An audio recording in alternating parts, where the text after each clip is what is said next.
Yeah, Did Mr. Depp ever express an interest in your art? yeah. When was the first time that happened?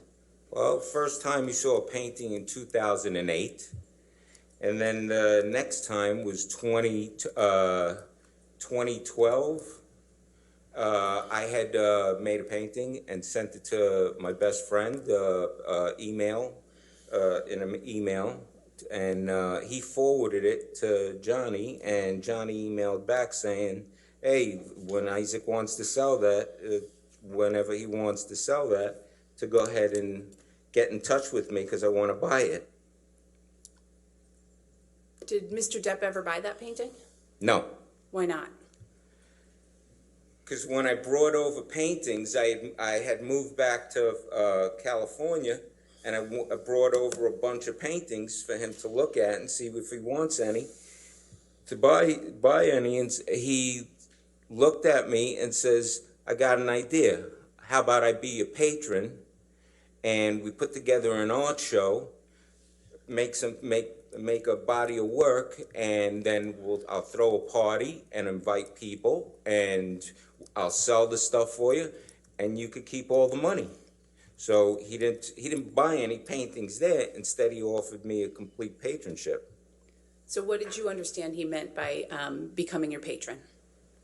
Well, he was going to financially make it possible for me to just paint every day and put together a body of work, so that way then it could be sold.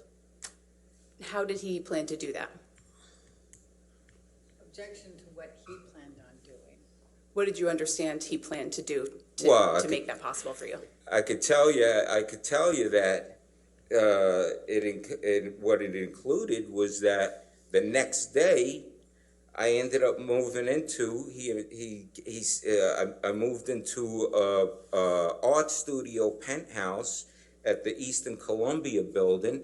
It was, listen, I got a place for you to go ahead and live and work and put this body of art together, and I'll take care of you. You don't have to worry about anything. And what was the place where you were going to live that Mr. Depp offered you? The Eastern Columbia building.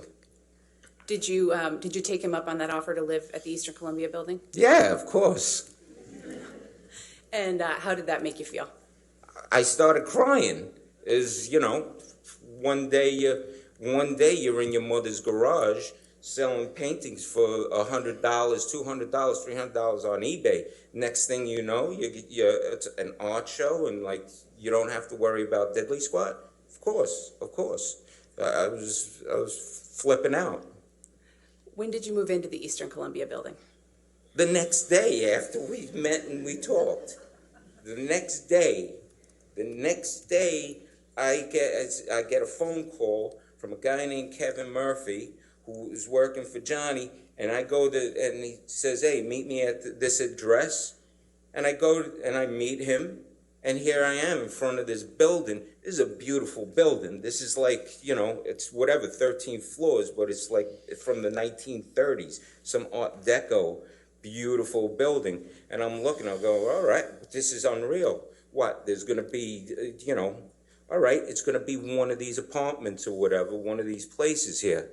I go in with Kevin Murphy. He takes me all the way up to the roof.